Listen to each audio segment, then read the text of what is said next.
Hey everybody, welcome back to the Day Night Show matches yet again. We are going to be casting MotherMoose versus Loopyloo for our second match here.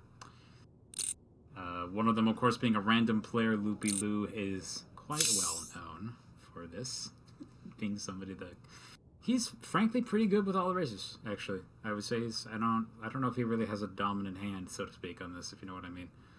And MotherMoose, on the other hand, he's Protoss. Thumbs up. Oh yeah, thumbs up, man. So this is a PVX series, essentially. Could be anything. Because I know that I think MotherMoose, the last time he played, was telling me that Loopy apparently always rolled Terran or something against him for 6 games in a row. Not for this series, just when they were practicing. So who knows what'll happen really. He's had a lot of practice in that one matchup. Yeah. So cool. Yeah. All right, so first map, guys, Prion Terraces. Let's get to it.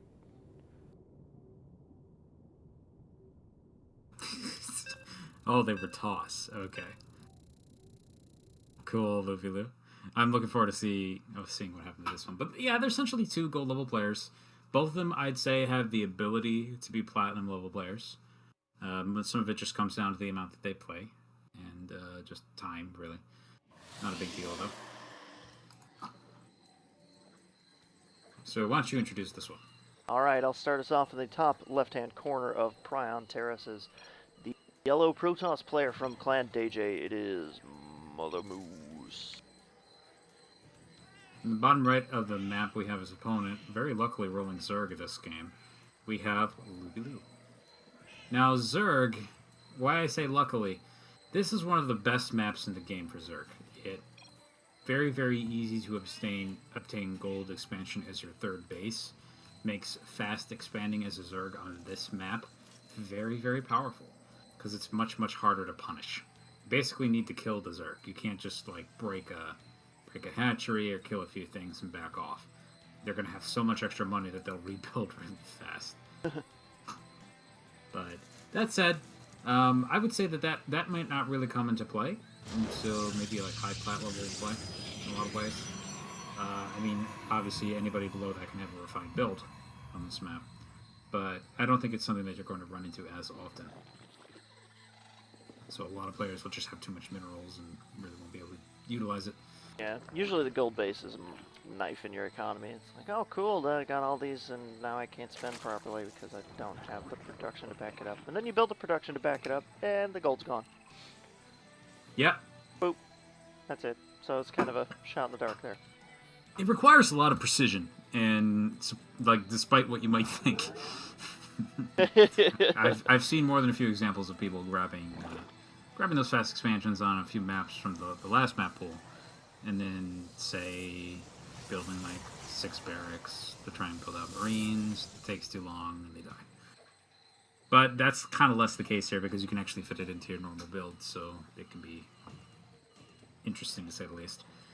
Interesting. I like the choice to fast expand on this map from MotherMoose. I have a feeling this is kind of what he's most familiar with. And I think that's really the best way to open a series in most cases. If you have a cheese play that you're really, really familiar with, that's the best way to open a series in most situations. But if you don't, do it, put on the shoes that feel best and go for it. On the shoes that fit you.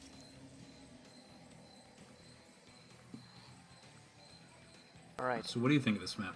I don't like it. I really don't. Anytime they make you take a forward basis Protoss makes me nervous because it's so open to attacks. The Zerg generally gets spine crawlers pretty quick, that sort of thing. But as a Protoss, your cannons are, they have shields. But if there are too many things, cannons don't really help you. Die very quickly on the surface area. So, creating a ridiculous wall off like Moose is doing, I think, is probably the smartest thing to do in this case. Got the Zealot to cover up the corner, chokeling straight in the straight line. But yeah, this works. I'm not sure if the right side that's walled. Another thing I don't like is the third base placement here, up in the top right for Moose. It's like, what? These other 2 bases are gold. So hard to defend in the first place, but now you've got this distance. Crazy distance. Can't cover it by ground. You have to warp in over there. Yep. Well, you know, on the other hand, these maps do have a decent amount of locations for drops. You are kind of cut off from a lot of where you would normally be able to do this, though. Like, if you look above the natural, there's empty space there. Oh, yeah. A wall. So, like, this is not an attack path, really, into these bases. But on the other side, you're completely exposed. You can be attacked from a full 80-degree radius of locations. And, yeah. Not an easy thing to do. Nope. But so far, we still have both players just kind of building up, going up into their tech choices now. So far, MotherMoose just grabbing a lot of gateways to build out his army here. I think one thing, there's really basically a couple different big strategies with Protoss against Zerg. One of them is to go down the Disruptor route, pick up maybe a couple Colossi to kind of to kill off Lings a little bit easier. But mostly you're trying to get a couple money Disruptor shots and push them down with gateway units, more or less. The other thing that you can do is to try and get up into air and prepare to build a core carrier army with a lot of zealots or adepts and try to brute force them. It's a good strategy. Like, it still kind of falls prey to the Viper thing I talked about before, but you can make it work, especially if you catch them off guard. Moose going hard in the gateways here. He's got 3 more on the way after he morphs these 3 warp gates, and also Proxy Twilight Council across the map looking to get. Yeah, that would make the most sense to me. I do know that he was trying to talk about a build where he warps in 9 DTs to me the other day. Yeah. And I mean, it's not the first time I've heard of such a build. They've basically been around forever. Oh yeah. I like to call them the Hope and Pray build because it's kind of what you're doing. Yeah. Also, some links run up here like, "Hey guys, let's scout." Well, never mind. There's a wall there. There's also a wall and a lot of stalkers waiting behind it. Yeah. Yep, a lot of guns. A lot of guns. Not Stay gonna away be from the going over guns. that. The plasma guns. Leave the plasma guns alone. They burn. And I know Moose would probably point out, it's like, well, this is a build that I copied off of a pro, I think is what he said. And I'm like, I don't know. The original DT build was invented by a pro as well. So, you know. Spoiler Doesn't alert, really change a lot. most builds came out of pros first. StarCraft is one of the only communities that watches their esports that hard, so. Yes. Whereas in Heroes, people just say that they do and don't really pay close attention. Yeah. Oh man, speaking of that, we need to get that schedule. I want to pay hardcore attention to that this time around since I play Heart of Swarm. Oh my god, Heroes of the Storm, so much more than I play StarCraft. My god, what the fuck is wrong? Schedule? Acronyms! Wait, what were you referring to? I said Heart of the Swarm.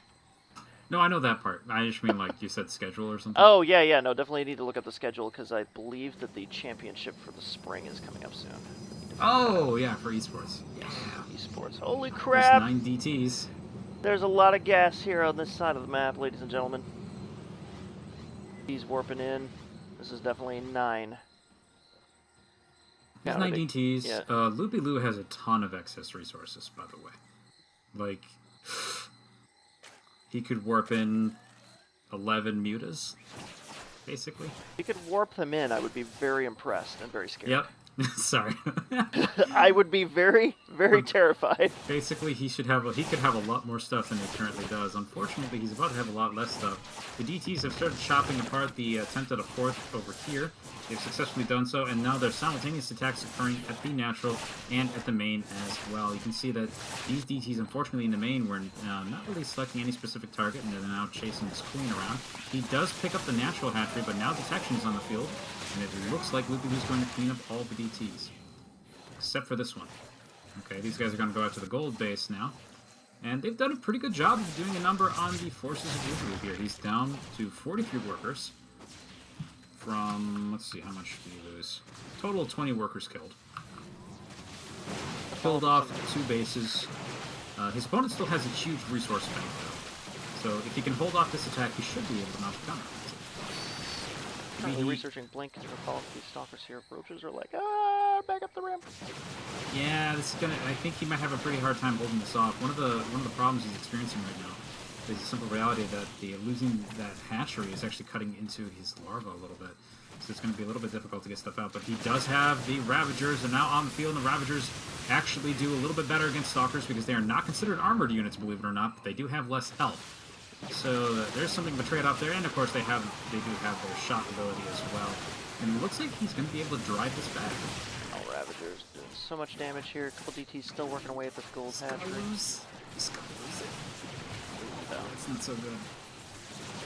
Down to 1 base worth of production. One of the realities of Zerg, of course, is that your harvesting base is also your production center. So basically, you can imagine not only did he lose 3 bases worth of mining, but if you're looking at Protoss or Terran terms, he basically lost most of his barracks, factories, robos, gateways, all of that's gone, basically.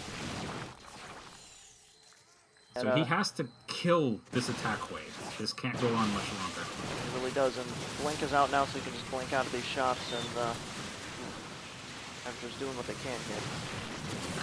Kind of blinking with everything at once here. It looks like he's not able to get another wave of blinks. Oh, Ravager shots not being microed here, taking out these Stalkers.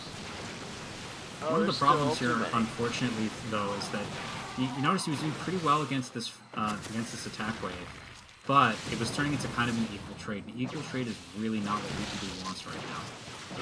Equal trade is going to mean that his opponent, who still has his full production resources, is going to be able to remax an army that much quicker, and as you can see, that's pretty much game.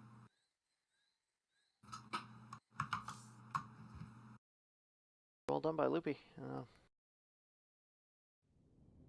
Trying to hold that off there, but yeah, solid. Taking it. Pretty solid game there. Mm-hmm. Yeah, solid game for MotherMoose. It's going up 1-0. And we'll be moving on to game 2. Game 2, this one in particular is on Sarah's. So in case everybody, for those of you who don't know, Loopyloo versus MotherMoose is the 3rd series. This is a best of 5. Previous 2 times they played, Loopyloo in fact won. So we are looking at a pretty close series in that while he did win, the games weren't exactly, you didn't look at him and go, there's no way Moose could have won that. You would look at it and go, okay, that's unfortunate, but there was a couple things he could change and definitely would have gone his way. So I'm pretty interested to see how this one kind of wraps up here. But we have Ruins of Ceres now. Ruins of Ceres, PBR. Out of here. Rolls this game.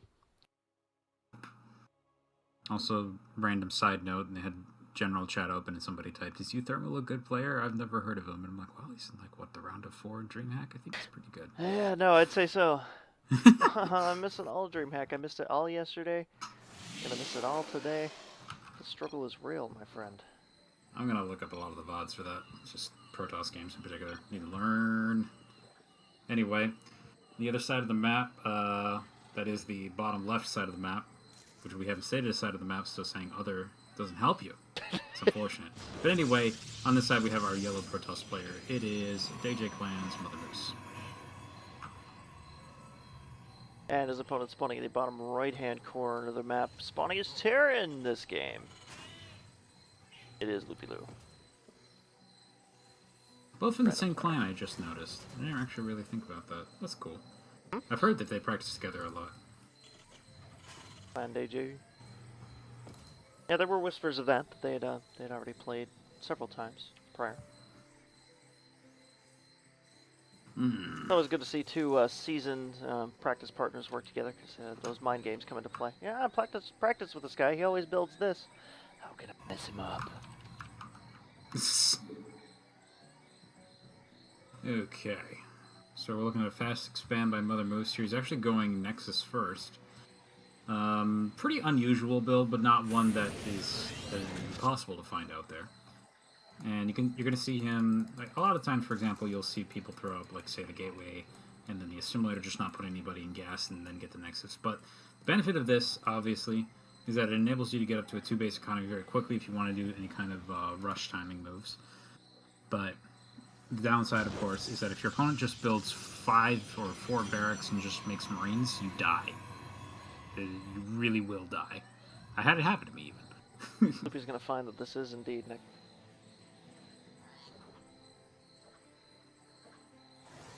Specialty. And yeah, he's already gone up into a tech lab, so quick tech lab with a factory to back it up. Swapping the factory onto the tech lab. Mech, maybe? And he's actually floating the barracks away, so yeah, it doesn't look really like Loopyloo is that interested in going bio this game. Oh, definitely looking for mech, actually. This should be cool. I haven't seen Loopy play mech before, actually. I feel like mech is a very interesting thing. Like, you don't really see it happen as often just because the power of medevac drop micro with tanks kind of works better with bio, because the bio forces can move around a little bit better. Oh, you know what? With the tanks. Cyclones. I forget cyclones exist. Ah, yes. Cyclones. That's not cool. Well... For MotherMoose. So cyclones, these things are very interesting units. I'm sure most of you are kind of aware of how they work. But kind of the big reasons you would want these against Protoss early is that they're very good at shutting down certain harassment units. In particular, the Oracle. If you can get a lock-on it on the exact same plane as the Oracle, it usually has a very hard time getting away. But not as much. They're not as crazy as they were early on in the beta. You can get those Cyclones, mind you. You have to get like a fusion core upgrade, but you can get them. But these have significantly reduced damage. They're still very strong in early engagements, though. Like here, he can just basically hit the mothership core, walk 3 spaces back, and it's basically dead. He's actually going to stay in its range, which is fine too. It vastly outpowers it. And he can't really get away. That mothership core is doomed. And now he can actually just move the Cyclone up. Well, actually, no. If he had taken less damage here, he'd be no... There you go. Nope. Yeah, not really taking advantage of the full range of the Cyclone there. It actually has basically Tempest range, if you are willing to move back a bit. Yep, and he's got the barracks there to spot for it too as well, so... No. The lock on it. Too. Another mothership core being made, which is very, gotta hand that to Boost. That's a good thing. Not so many players remember to make those things, as well as things they should. You can see it also can fire without the lock-on, which actually wasn't aware it could do that. That's kind of cool. Oh. And he's just gonna sit here and continue killing probes. This is turning into a very expensive problem. Each one of these things worth roughly 50 minerals. He's already killed about 6 of them. Almost a full Nexus worth of damage. Ouch. But yeah, the pylons are able to drive that problem away. Following up. PVZ. Following up here with Liberator. Oh I like this gosh. from Loopy. He's getting a fusion core. Pretty scary. Liberators. Yeah, fusion core coming down. You can see this in the production tab here. Probably for the range upgrade? Or is that on a different piece of tech? And a lot of barracks. Sure, actually, I think it's probably you're probably right. Drop the Liberator. Boom. Boom. One shot in these probes. And nice. Unfortunately, yeah, he can't stay in that spot. Now he's going to reposition. And the stalker's just like, I'm just going to shoot you from over here now. Once you have the range upgrade, though, you can fire from well outside the stalker's range on the lines. It's going to be very, very threatening. 4 barracks here, so back on light. So I guess he's swapping into bio here, judging by the 4 barracks that just went down. Looking like it. It's got a lot of minerals it needs to dump, and I think Marines are the best way to do that. Pretty much. Gonna reactor them all? Find out in a second. First he's gonna make sure he lands his stuff in the right spot. Oh yeah, probably good idea. I'll make that decision. Yep. Chunk, chunk, chunk, chunk, chunk. Chunk, chunk. And he's got the starport now in the tech lab, getting the Liberator range. I think that's Liberator range. Building more Liberators. Yeah. Okay, that was a tech lab on starport upgrade. Okay. Okay. I couldn't remember. They moved it around a bunch of times. in my defense, I don't play enough Terra to have this stuff memorized. Okay, we're looking at a 3rd expansion here for MotherMoose. So he's powering up his economy and has a Twilight Council and obtained the Blink upgrade. So he's got pretty decent stalkers for this period of time. Also has a robo facility.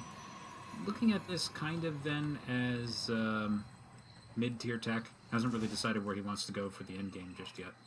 Meanwhile, his opponent churning out this many Marines like this kind of late It doesn't really have combat shield or stim just yet. So this Marine Marauder switch is potentially strong, but it doesn't quite have the tech needed to really back it up yet. I like the Widow Mines at the front of the ramp though. This is gonna wreck any Protoss that tries to walk up here. He can pump out this many Marines, but quantity over quality is not exactly what you want at this point in the game. You know, we're 7.5 minutes in. Moose is already working on his tech here, getting a robotics facility, robotics bay coming up. I believe, yep, he does have blink, so these Marines are no stim, no combat shield, going to be blinked around in circles. Looking at Robo Bay for their Protoss, so it's going to be either Disruptor or Colossus upgrades from there. Now this is actually very, very interesting. He does have blink, but he does not have high ground vision, so he can't skip the ramp here. Oh, there comes the Observer. Observer's going to fly in, does see the Liberator flying back, and it looks like Moose is trying to go back to intercept this thing. Does have the range upgrade now, so he can actually just sit in this corner and nuke his mineral line. There isn't really any response for this for the Protoss, unfortunately. He does not have any Stargate units up, so... Bruce knows it too. He turned right around. He's heading back toward the front. Liberator. And... wow, range. Bonk. Bonk. And notice it only needs to like pick a target inside the range. If it starts to walk out of the range after it's been locked on, it still gets hit. And yeah, he's going to move him like 3 inches forward. Meanwhile, we have an engagement on the other side of the map. Wow, that Liberator's killing probes. We do have Widow Mines here. Oh, but it gets the Observer. He actually can't push up this ramp now without taking another Widow Mine shot for free. Ouch. Ouch, ouch, ouch. Liberator slowly bunny hopping forward. No probes left in that radius, unfortunately. He'd have to bunny hop again. Pretty significant damage, but it's really just brought MotherMoose down into the same territory as Loopyloo, but with one major important difference economically. That is their main bases are starting to seriously run out of minerals. We're down to 6 mineral patches here in Loopyloo's base, and over in MotherMoose's. We have a little bit more, but no, actually we have the same number. Never mind, I take that back. But basically, because he does not have a third, Loopyloo's going to steadily begin to run out of resources. He's going to have to break out of here and take that third very soon. Sad face. Right as Moose builds a probe, it rides into the the radius of the Liberator, gets picked off, so he's burning minerals here at this point. No. Phoenix's death of freedom. There goes. It's gonna try and run away. He knows there's another one over here. Let's see if he actually picks it off in time. Oh yeah. He should get it if he sees it in his vision anyway. Nope, he's not watching. Phoenix not gave too up. bad. Yep. The Liberator's gonna go home today. The enemy of freedom. However, here comes a Disruptor shot coming to run up to the front here. Does nick nothing. Doesn't hit anything. Never mind. I take that back. I was like, it looked like it hit the siege tank, but if it did, it would have exploded because it can't take that. Anyway, we have a full fight coming on here. We do have a Liberator trying to participate, but it's kind of floating over the army and not really attacking anything. And Disruptor shot coming forward. He dodges it successfully. Loopyloo does take out the entirety of the Protoss army and looks like he's going to chase him back home. His defenses are a bunch more Stalkers. And a Disruptor. Okay, good Disruptor shot here. He could actually stand a chance of recovery. Disruptor shot going out. Going to take out half of Loopy's army there. Oof, it's like having a storm that just belches out all of its damage in one shot, except it also does 66% more damage. So, yeah, Disruptors are good, basically is what I just said. Disruptors are good. Got a micro against them. Oh, excellent, very good. Microwing to bring the siege tank forward to blow up the probe. Very fancy. Majority of the workers here actually at MotherMoose's third. He's to the point of oversaturation where 4 of these workers are doing literally nothing. This attack, unfortunately, looks like it's going to go a little bit into the Protoss. Wait. Yeah, Defender's Advantage is going to make it so that the Protoss should be able to win this, no problem. And he's going to be pushing him back home. Oh no, this tank had so many kills. Now he has. The move's expanding here. Up in the what is this? The 4th now. 4th base. Looking at Loopyloo's base, it seems like his immediate future plans are just pick up some bio upgrades and go for a third. Meanwhile, Moose, like I said, needs to split up his workers back to his different bases so he can get a little bit more efficient. mining. He does have the defense that he needs in that one Phoenix, which is around here. No, 3 Phoenixes. With these 3 Phoenixes, he's pretty well defended against any additional Liberator harassment. So that threat, at least, has been taken care of. And it looks like he wants to go further into Disruptors. I think that's a good choice. His opponent did successfully dodge 1 Disruptor shot, but he didn't dodge the other one, and it really does not take much to overturn your balance in a battle.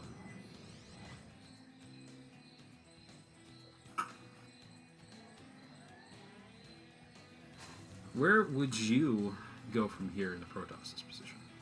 I normally would say Colossi with range, but they suck now. So I can say that I am not entirely sure. I do like the Disruptor choice. I would probably like Archons from here, since Loopy's focusing more on bio these days. I mean, you know. Yeah. But Archons I think would be great, especially against tanks. Get in there, pick up the tank. Correspondingly, I would like it if he got some Zealots in with this army, actually. Good Zealots in charge. Of course, but to go with the Archons, Storm, and all that. For sure. People underestimate exactly how strong that is against the Terran Bio Ball. Oh, yeah. You can't really kite against the charge very well. Yep. Love that. Then, lock them down with the Zealots and then drop a Storm or, Archons or what have you. Disruptors. Good stuff. Ouch. Careful. Yeah. There are no shield upgrades. And upgrades. Liberators coming into here. Liberators are going to be able to offer significant defensive power to the Terran army when the Bio army is able to be nearby. The Phoenixes are not going to be able to help out with this all that much. As you can see, the range not being super phenomenal for the Disruptor. I think you need something like 4 or 5 Disruptors before you can start to continuously throw out 1 blast at a time. So not quite able to do that here. Ooh. Got both entrances and exits here locked off. Yep, he zoned them down a little bit, using the pickup and drop on the siege tanks to zone the Protoss slowly back toward his base. Going to get a couple shots off, doesn't break the shields on anything, but does force him back a little bit. And once again, the Disruptor range, really not quite good enough. Kind of think of it as like standard Tempest range without the additional vision. Pretty much warning shots here from Moose. Stop quick. Ooh, Phoenixes do come in, they're able to pick off 1 Liberator. Nothing else so far. And he's going to go back to his base and start picking up workers and killing things off, basically saying, Loopy, I'm going to sit here and kill all your stuff. Gotta commit, and come home and defend. It looks like he's chosen to commit, but we do have 3 Disruptors here. MotherMoose hasn't gone back to micro anything just yet. He's actually just letting his forces fight directly. And until the siege tanks, actually the siege tanks haven't been up and running until just now either. He does kill the Disruptor before it gets the shot off, and it looks like Loopyloo's army may be a little bit too strong this time. Crazy. These Marines do have combat shield, and Stem now is running in here, shredding all of these Stalkers. There's nothing left. Here goes to Mr. Loopy.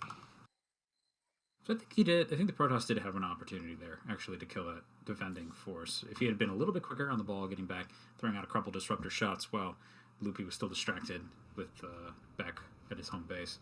But didn't quite happen. Loopyloo got back to the front a little bit quicker, and with those siege tanks, he was able to take it. We're tied 1-1 now in this series. I actually realized the overlay last game is wrong. There was a phantom game in there somewhere. So now the overlay is for real. It's 1-1. Let's move on to game 3. This one's on Olrena. Yeah, race ranks have not been implemented yet. Those of you that are familiar with the League rank system, it's kind of similar to that, but with one key difference, like you don't know precisely when you're going to get promoted. You actually do know this in League of Legends ranking system. It makes you play like a best of 3 series against random people. It's as close as I can come to describing it. And if you win that series, quote unquote, you get to rank up. That won't be in it, but you will have different divisions within a single league now. So you have a better idea when we say I'm high bronze, you know what that means. It could be high bronze 1 or high bronze 2 or high bronze 3, and they represent different stratified divisions of bronze. Oh yes. And I think that goes all the way up to diamond. I don't think cool. Masters has it. I do like that about the league. As long as it's 1 through 3, not what did they have 1 through 5 or something like that, and it takes forever to work up through those ranks. I think that deters a lot of ranked play. And Hopefully I they can find believe a there good was balance. talk about making Masters and Grandmasters one continuous ladder. So you would be able to visually see people in top 200 of Masters are considered Grandmasters. That would be good. So it wouldn't be like promotion based in that sense. But yeah, that's kind of neat. We'll see if that ends up getting applied or not. I think they were still debating that last point. But yeah, another thing that they're considering is that they're going to give you separate MMRs for each of your races. Be able to play ranked with different races without worrying about affecting your current position. Pretty nice. Pretty cool. Looking forward to that. Sounds awesome. All right, sir. Do you need a break? Anything before we get started here? Game 3? I'm good to go. Let's keep going.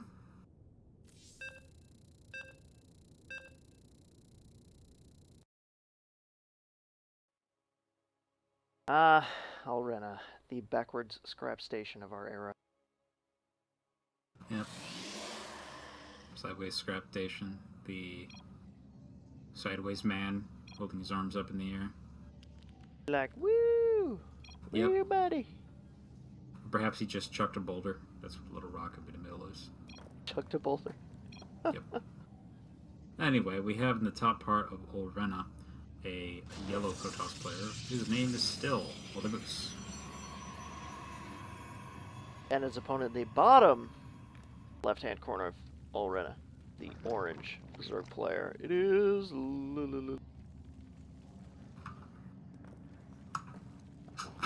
So we have a quick pool here, followed by gas. No moving to an expansion just yet. See if he begins farming gas or if he keeps his... Nope, yeah, he's going for it right away.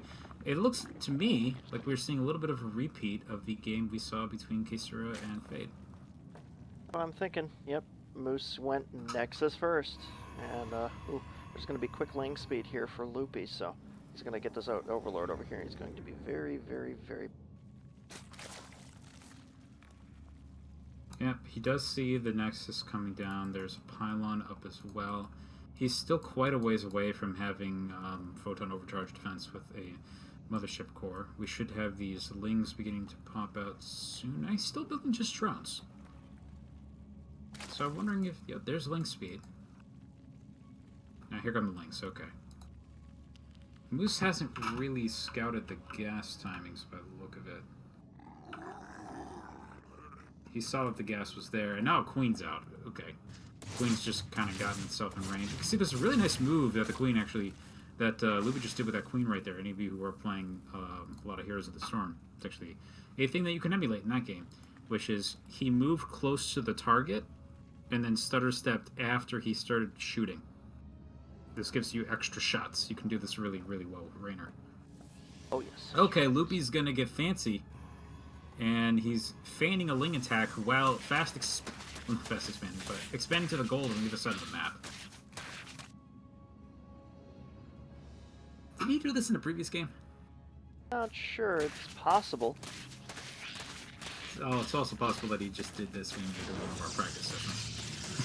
And This either is way, true. I feel like I've seen him do this before, so it should be pretty interesting. Cancels a pylon. So there's no defense in the low ground here for this Nexus. I have a feeling he's not going to be able to retake this. Or her mineral paperweight there. Get thrown off the desk. He can try and run in with these two zealots and try and kite around, but the numbers are actually just getting greater and greater. More insurmountable. Couple at a time across the map here. One zealot's gonna go down and go, ah. That's the end of that base. And he's going to run up here, tries to run into the base, isn't able to do it, does consider going for the Zealot, but sees the free one on the low ground. Picks him and the Prologue, and looks like he's going to wander away now that the Photon Overcharge bearing Mothership core is now out on the field. And I like this move. In a lot of cases, if you were facing an actual all-in, you would be thinking to yourself, good, I held it off. I mean, I lost my Nexus, but I should be able to mount a counteroffensive pretty easily here. But Loopyloo wisely keeps his lingers alive, falls back, he says, I'm building a gold base. I'm going to have a massive economic advantage. I just need to make sure I don't die to a counterattack. Like, he actually will be in excellent shape going forward here. Unfortunately, the drone transfer takes 3 years and does put you a little behind in the process, but It's looking good for our orange Zerk. Hey, Moose, a little bit of supply block there. He's trying to build another cellar out of this gateway. Behind him, the one ling wreaking havoc again. No, no, Adept. Run away. Yeah, I mean, he does... He's going to send the Lings back in again, but now there's an Adept here. And this pylon might actually finish. He does not have his militia corps anywhere near, it looks like, though, so... Yeah, no photon overcharge defense. A little bit of a lost opportunity there. Wow. But, oh, is he going to cancel this? Okay, last second cancel. A little bit scary for a second there. Moose off here 100 minerals at a time. This is going to get expensive very quickly. Mothership core moving out. Just going to poke away at this lane. Yeah, this is a good move here. It's going to basically create an umbrella of sorts that would force the Zerg out of the picture. Actually, if he had cleaned off the natural, I think he would have been able to hold that. If he moved forward with the Mothership Core to scare the Lings away a little bit earlier, he would have probably been able to re-expand up there without a response. But unfortunately, that is not what happened. He's going to go for it again. I like this move with Moose. He's kind of sticking to his plan. He's saying, you seem to only have Lings, so I should have no problem retaking this. Oh, he found the Ravagers, though. He needs to cancel. Oh, jeez. Didn't cancel. Was not watching the units. Ouch, ouch, ouch, ouch. Adept's like, get trapped on the bridge. And poof. Did give him really valuable information, though. He knows that his opponent is not going all in if he has those. He knows that there's something up in the back now. So we have the Ravagers now in position. He's immediately started bombarding the pylon. He's going to take care of that real quick. And now he's going to get to work on the expansion and kill it once again. So he needs to cancel these buildings. He's losing 150, 300 minerals there. Those two gateways. Nexus. Did not cancel. 400 out the door. Now, I like the thought here. He's going to grab an Oracle and try and do some economic harassment to his opponent so he can kind of catch up here. Back home, we can see that there's really no air defenses other than this Queen. So this does have a decent shot of doing pretty well. I don't know about you, but I've never had very good Oracle control. Every time I try to do this, I kill two things off, and because I start trying to like shift command it so it ignores the Queen, and every time it starts shooting the Queen before I finish. Yeah, they have a lot of health. Yeah, they do. And if there are two Queens in the main base for whatever reason, you get the transfuses coming out. I mean, like, you can kill the Queen one-on-one, right? But then you're out of energy for the rest. Energy, yeah. And you don't have to do anything else. Yeah. Oh, Spore coming up. Loopy did see this, and it's effectively non-issue. Get over to the natural instead. Not going to find a whole lot here. Nope. I think he does suspect that this is a strong possibility. I mean, he saw that his opponent doesn't really have much mining going on in his natural, but has many more forces than he should. It really does imply that he has a secret base somewhere. Unfortunately, he doesn't really have the mind space to think about it. There's now an attack going on up here, and he's not microing against the Ravager shots. And it looks like that's GG.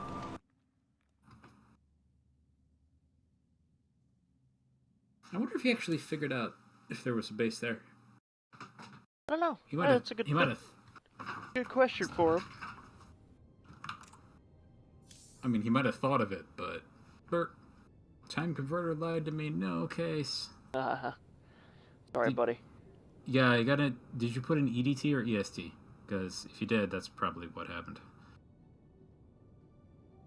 EST is the one you want right now. So, but anyway, good to see you, good sir. We're not anywhere near done yet.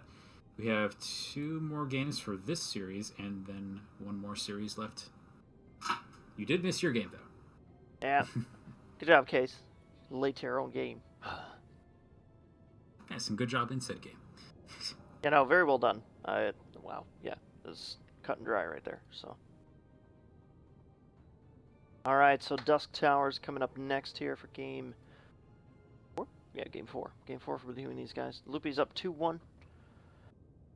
They got for us here.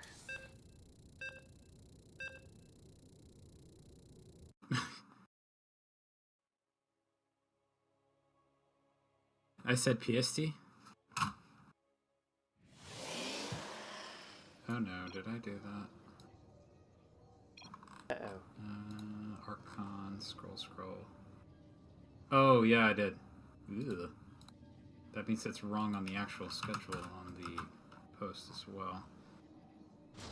Yeah, like normally I post everything in PST, but I like didn't convert the numbers to PST.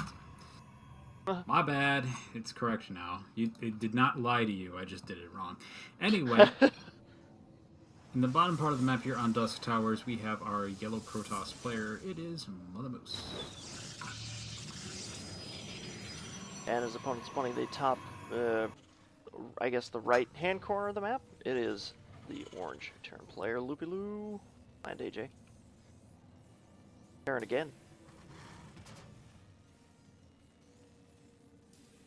And a good mix of a little bit of everything today. PvZ, PvP. Yeah, he's basically gotten everything except Protoss, right? Like, we haven't seen a PvP in this series just yet. No, I don't think so. I'm trying to think. The next one is Probe versus Monosaurus, so that's a PV... I think that's a TVT. Probe start playing Terran. I'm taking a new era, non-Zerg Probe. Yeah, it's kind of weird. It's kind of weird to think about. But anyway, we have... it's become every race except Protoss. But anyway, we have, looks like a Reaper opening here for our Terran player. The other side of the map. Fast expand once again. MotherMoose sticking to his guns, saying he knows what he... I think this is just his general response to his opponent being random, actually. I mean, Loopyloo does tell him what his race is, so I guess it doesn't matter that much. But... Oh yeah, well, I don't think Moose trusts Loopy at this point. Last couple games. Maybe not. I mean, the only person I've ever seen lie about their race was, I want to say Chaosy, actually. Yes, yeah, I do remember that. I've never seen it happen any other time. I've seen people be sassy and not respond. That I've seen before. But he's the only one who's ever outright lied. Oh, didn't work. No, that looks game like either, looks like I got Protoss again. Yeah. But he did like the little smiley stick your tongue out face thing, so it's like it was pretty obvious he was just effing with him and wasn't gonna tell him. Oh. Reapers heading out across the map. Loopy's working on more Reapers. More 3 Reapers on the way across the map, excuse me. +2. That'll be 5 total. Flipping in, gonna poke at some of these probes. Photon overcharge going down. Using up some of it. Go right past it. Yeah, 3 Reapers, and there's nothing to shoot at over there, so he's going to come back this way. He's actually heading toward a pylon now, and going to do a decent job protecting most of them. He kills 1 Reaper, but now he's sitting behind the line, shooting away. He hasn't gotten a second one yet. There he goes. Gets another one. Throws in a grenade. Does a little bit of splash damage to everything, but he loses the rest of the Reapers. Meanwhile, more are coming down the field. As it looks like Loopyloo's general strategy is to go for Mass Reaper with an expansion to back it up.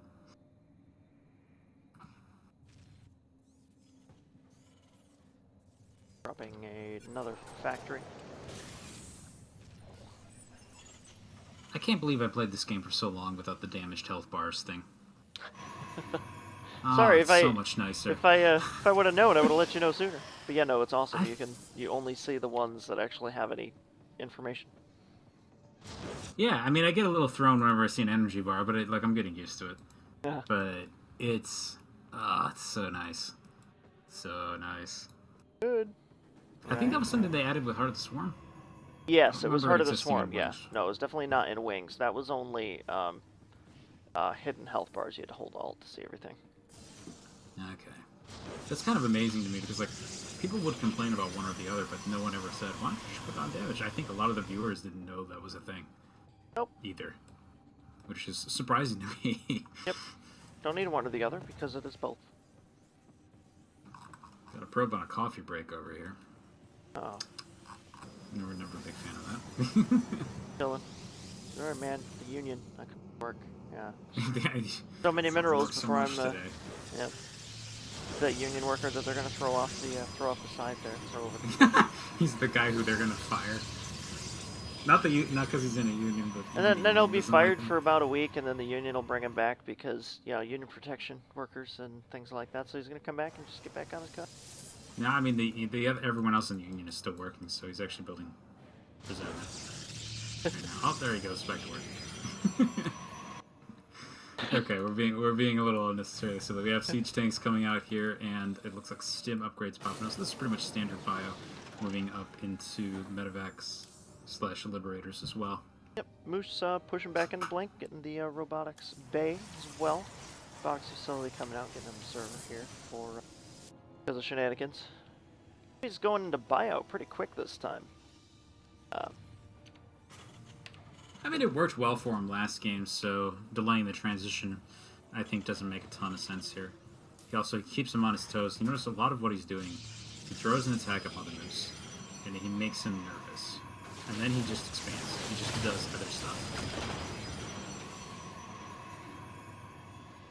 Just make him hesitant to grab a third, and then push out economically, build up a big force, and hit him when he eventually goes for it. Seems to be more or less his strategy. Here with an observer too is going to find out Loopy's just kind of playing around at the front. Not a whole lot here for him. Yeah, he does see the general shape of the tech though. He sees barracks with a reactor on it, tech lab, factory, and a reactored starport, which is pretty indicative of typical bio play. So he should have a good idea of what to expect here. He knows that he needs some AoE. He's already building disruptors, so he's taking great steps in that general direction. Good idea here. I still would like to see some Archons, but I don't think Moose is the Templar Archives type. Holy crap, I almost said the High Council. It's not exactly the same thing. The Citadel of Adun? The High Council, yeah. Research charge? Right. Yes, the High Council, the highest one. They research. Yes, back when they had that excellent supercharge ability that just basically made zealots faster all of the time. Oh my god, I do remember that. That was very scary. Very strong.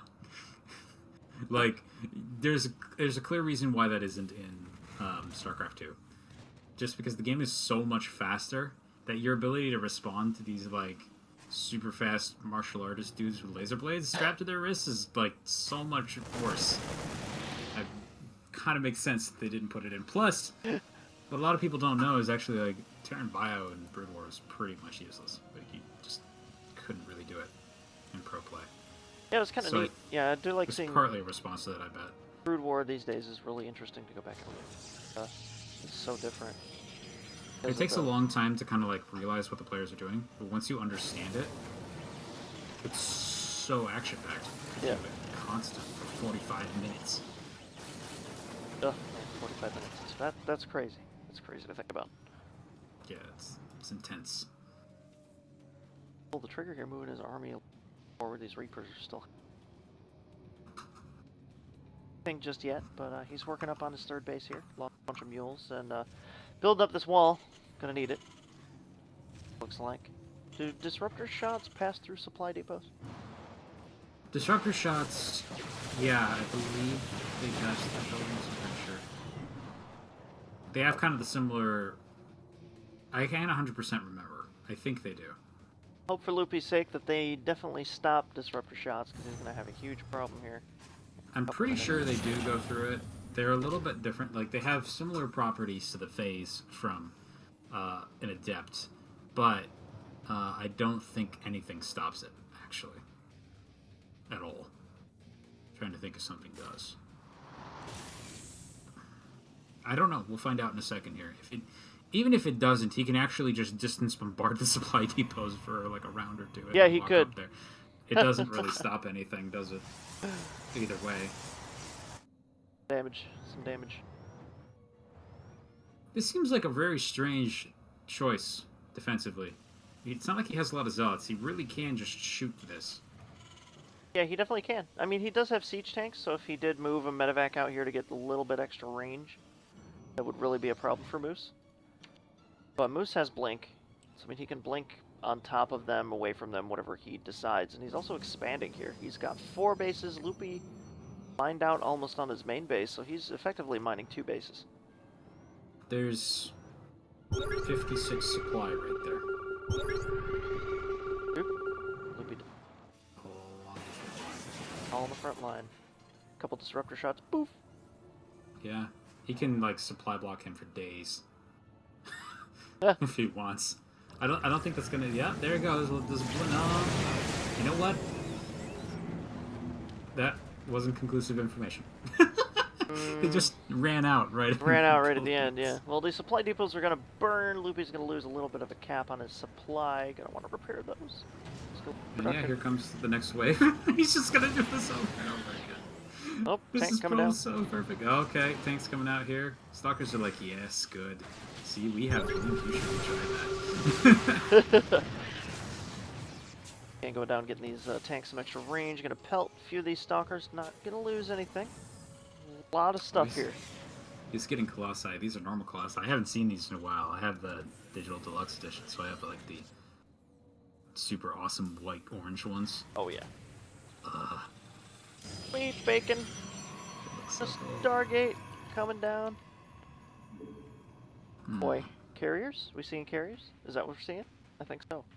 I hope so. Yeah, it could be that. Tempest. I'm trying to think of what you would do with it otherwise, right? Because, like, I guess there is... Is there an upgrade for Tempest on there? There is. Isn't there Tempest Speed? Or do they take that out? They probably took that out. As you'd imagine, guys, we don't get up to Tempest as Protoss players very often, so... there is an upgrade for, like, Phoenixes, but it doesn't really come into play here. And yeah, he's killed 2 more supply depots. This is just really frustrating for Loopyloo, though, because it's going to constantly prevent him from really maxing out the way he wants. And he's going to pick up now. He's getting ready to go down here. This is incredibly dangerous with all the anti-air in the ground. And especially if Tempests start coming into play. Unfortunately, this Oracle is liable to not really accomplish anything. I think he's keeping it here for when Loopyloo actually moves out, and he can just kind of waltz in, kill stuff. All he has to do is delay the fight. Doesn't even need to keep engaging. Tanks are covered up here at the front.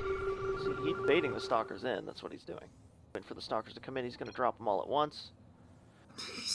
Easy. Moose is double expanding. I love this. I love what he's doing. He's basically sitting here saying, you know, fine. You want to sit in your base all day? I'm just going to stand over here. And then get a giant economy that'll allow me, as a Protoss player, to remax 6 times. Unfortunately, what he doesn't know is that battlecruisers are coming. Much like Winter. High ground. Yeah, that tank is dead. Lost him. Yep. It was good. It's a neat idea, just without anything to back it up. The Colossi pretty much shut that idea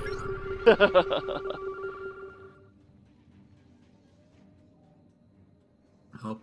Finding out several different... Tempest is gonna start sieging. Oh, this is like that, and this is that frustrating moment that you have where you're like, oh, I guess I need to leave now.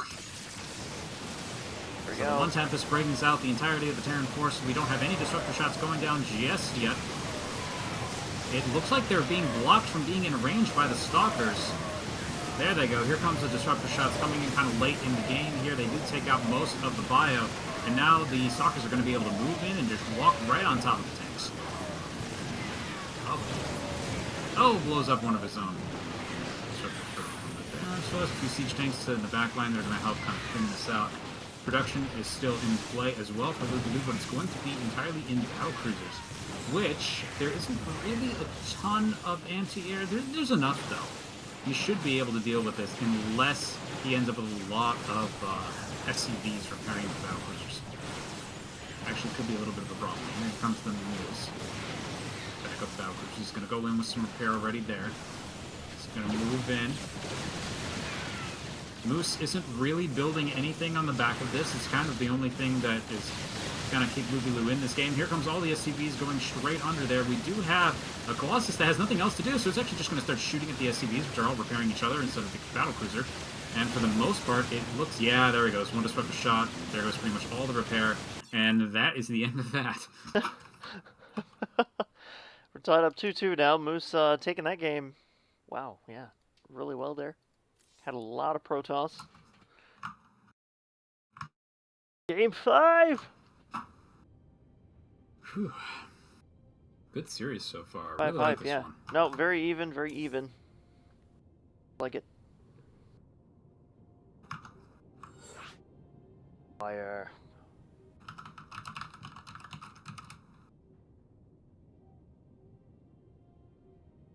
Okay. actually properly change the title. There we go. Our vigilant viewers in the chat there.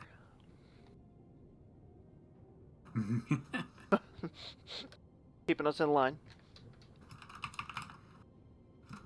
Actually, I don't know if anybody mentioned it. I just kind of looked at it myself. I was like, oh, whoops. Don't know if it updated or not. Let me know if it did. I'll click the button one more time to be safe. And hopefully that's good enough. Oh yeah, so last game. Game 5. Who's going to do it? Orbital Shipyard. What do you think? Taking any bets?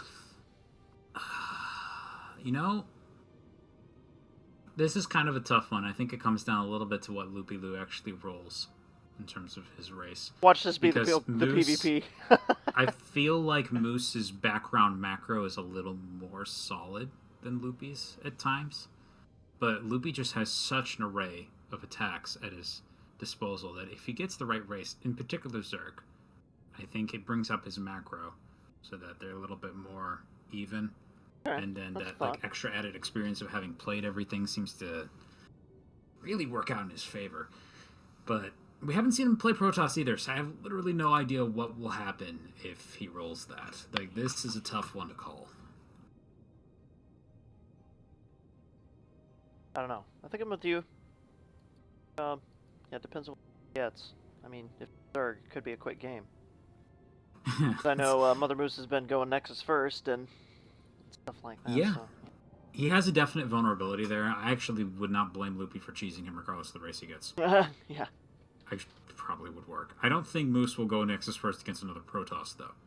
So that might, again, that's where things get weird. But if you... Pretty much everything else seems like it would probably beat him, because it doesn't look like his defenses against that stuff is super solid yet. Which is fine. You get there. It takes time. But, you know. Well, let's go ahead and test our theories. Game 5, guys. Loopyloo versus MotherMoose. Pretty awesome series. See how it wraps up. Okie dokie. We're looking at... Whoa, I didn't click onto the screen and this... Didn't see what he spawned at. Zerg. Okay, great. In the bottom of the map, we have our yellow Protoss player. It is JJ Clan's MotherMoose. Oh yeah, it's spawned up in the top right-hand corner, getting Zerg again this game. Our orange player is Loopyloo from the clan JJ. One of them's going to take home the cake today. Find out it's a lie. Good old Portal. Welcome to DK show matches. Points are made up and the races don't matter. Speaking of races, Loopyloo getting his best race here. And he goes immediately for the forward expansion rather than the backwards pocket expansion. This is something I've heard from a number of players as it can be sometimes a preferred strategy. It does make you a little bit more vulnerable to certain types of cheese because there's just a lot more angle of attack out here. It's much more open. You don't have the nice curvature of the ramp to help you defend. But on the other hand, it is much easier to connect the creep here, so you can actually get queens for defense a little bit better. It has its pluses, it has its minuses, but more importantly, yeah, Moose is not following a scouting pattern that looks like it's actually going to check that spot. So he's going to see the main base up here, going to bounce down to the natural, and he might get the wrong impression. Oh, aggression. I don't see another base. Immediately. The probe up here, going to close this off ASAP. See if he's going to check. Is he going to check? Nope, no, he sees the Overlord. It looks like he wanted to bounce away from his vision. Oh, and he's gotten trapped and lost the probe. Normally, this is a very insignificant action, but in this case, it actually turns out to be very important, as it now creates a completely huge misconception for our Protoss player. They burn a lot of minerals on production here, Army. Loopy's going to go ahead and economy up in peace. And yeah, he's chrono boosting out Zealots. He thinks an attack is coming. Chrono Zealots, yes. Sadly, not reality. He does have basic defenses here. I mean, he's honestly pretty safe just getting a Mothership core out, even if this was an attack in this way. Looks like he hasn't really decided course of action. Pretty much still just getting probes and going for an adept. Okay. Meanwhile, Loopyloo, yeah, he's just droning up. Drone. Grabbing speed. Getting cool. All that good stuff. Adept coming out here for MotherMoose. On saturating his own bases. Starting to build here over the natural. They're going to be on pretty even footing here for a little while.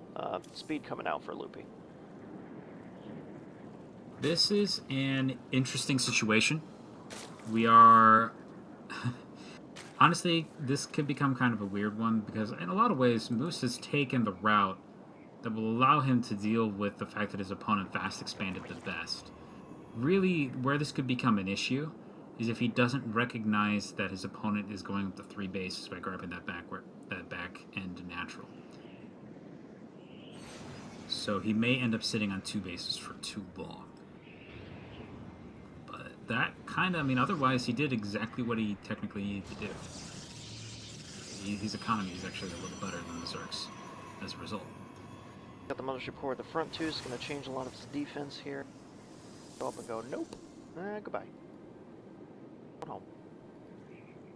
Yep, nothing they can do there. I like the positioning of this Overlord and the natural. If he, actually, well, I would like it more if he was about a centimeter up, because then you wouldn't see him. We can pull off some funny shenanigans with that if you leave that there.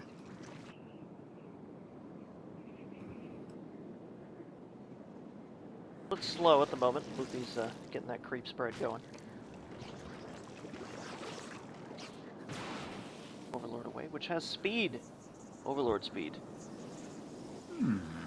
Very good. Overlord speed is always a really nice upgrade to have, especially if you're the kind of person that like loses track of your overlords and they get killed. It just kind of saves you that trouble a little bit. Kind of a safety investment, so to speak, that you probably might not make if you were a perfect pro player, but you know, Auto defenses. None of us are in that world, so. Okay. We wish we were sometimes, but. Zergling's coming back down here yet again. Hasn't actually scouted up here in a long time, so Moose probably safely assuming that his opponent is gone up to a second base by now. What he doesn't know about is this 5-minute third base. Pretty standardish timing for it. He's still waiting for an attack that's not coming. What's the plan here? Ah, okay. The plan is to do what he's been doing the entire time, which is go into Disruptors and close them. Basically just build the exact same composition. It's served him well. Why not hold to it? Seems pretty solid, except for the fact that Loopy's going Spire this game. He is not... He hasn't put anything into his natural gases yet. This is probably... I mean, explaining why he has such a mineral excess at the moment.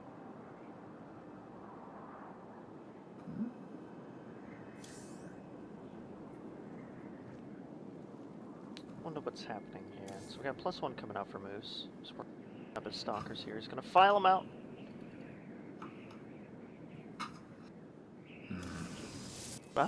Loopy getting spines. He's expecting something himself. Oh boy, Mutalisks. First Mute is on the way. Yeah.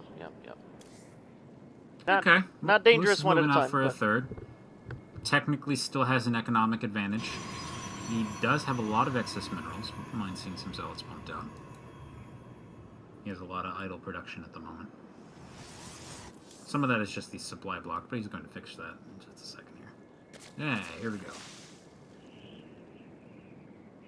Fire attacks coming out here for 5 more mutas on the way. He's getting this rolling pretty hard here. We are up to... Well, it will be up to 6. That'll pop. I gotta say, these new warp-in mechanics sometimes throw me a little bit. Because I'll sometimes have like a pylon that's been supercharged for warp-in, and then another pylon that isn't, another pylon that isn't, and then another pylon that is. And I'll like do that thing where you like hold shift plus the letter and just click. Right, like in a line across all the half fields. Of them warp in half slow. Of them, yeah, half of them are still sitting there for a while, and I'm like, well, that's embarrassing. May or may not have actually happened in my show. I'm actually going to watch tomorrow. But that was. Well, we'll definitely find out. Yeah, yep. that will be an interesting sight to see. 2 different warp-in speeds. Notice these creep tumors actually have legs. Yes, they do. Very tiny legs. Yeah, little tiny legs. the only thing they use them for is to like set up to burrow into the ground and then never use them again. Yep. And they stay clenched forever. Clenched So here comes the Mutas. There's no scouting on this side. He has no idea. Oh no, he's moving out at the worst time. And here comes the Mutas kind of fly in. His armies are ready to move out onto the map. He's kind of committed to an attack now, losing a huge number of workers before anything even happens. Oh, he's coming back now. All right. Oh, he didn't have the mothership core with the army, so there's no warping back in. Let's do that. Oh, he's lost so much. Now 92 workers dead. 19 workers to 45. That's insane. This Muta attack here is extremely successful. Even if he lost 2 or 3 of these things, it wouldn't matter.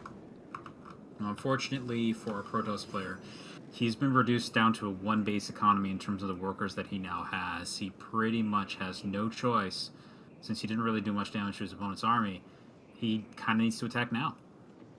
If he does not succeed, if he doesn't do this, he's pretty much hoping that his opponent doesn't attack him for a while. Like a long time. Because Loopyloo is now sitting in a place where he's saying, cool, I can just kind of build up for a bit. Oh no, the mothership core. They didn't see it, okay. He did get the notification. He's going to fly over here, pick up the whip. Nope, not going to do that. Just going to focus on probes. He's going to say, okay, make sure you have literally no economy, and this is a completely all-in attack. Now, unfortunately, he does have a sizable force here. They have about equal army supply, but a lot of that is tied up in those Mutas, and they're still back there. Unfortunately, for the most part, these Corruptors are pretty useless in this defense. The only thing they can shoot down is the mothership core. This is going to prevent them from coming back home to defend the base, but he doesn't really need to do that. Looks like we are now in a base race scenario. Mutas, on the one hand, do have a decent amount of damage, but there's light damage doesn't really get any extra points against buildings, whereas the ground-based army of the Protoss players can be better suited to killing the buildings quickly. Some of this comes down to who can hide a worker out on the map and actually get some buildings hidden. So far, though, the workers are not escaping at all from Loopyloo's base. Instead, he's actually building spine crawlers on the high ground, which is a decent idea, but it's going to be too little too late in that respect. All that blood. Still, so far, no workers escaping the base. He's sending just down to the Protoss base.